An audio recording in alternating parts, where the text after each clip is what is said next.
Mga kahuwan, panoorin ang video na ito upang alamin ang pinaka-latest na balita tungkol sa lagay ng panahon at bagyo update today. Makikita natin sa ating latest satellite images ang patuloy na pag-iral ng southwest monsoon o hanging habagat, partikular na dito sa may kanlurang bahagi ng Kabisayaan at ng Southern Luzon.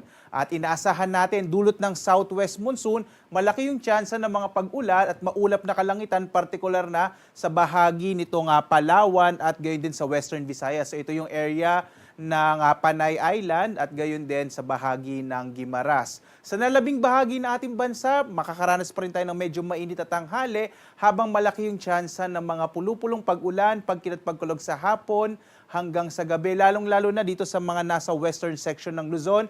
Kasama na dyan ilang bahagi ng Calabarzon, ng Bataan, Zambales at ng Kamaynilaan. Kaya asahan pa rin natin mamayang hapon hanggang sa gabi, magdala pa rin tayo ng pananggalang sa ulan dahil inaasahan natin itong mga thunderstorms sa malaking bahagi ng kanlurang bahagi ng Luzon. Samantala, base sa ating pinakahuling mga datos ay wala pa rin tayong minomonitor na anumang low pressure area o bagyo man sa loob at labas ng Philippine Area of Responsibility. Posible, at least for this week, malit yung chance ang magkaroon tayo ng bagyo.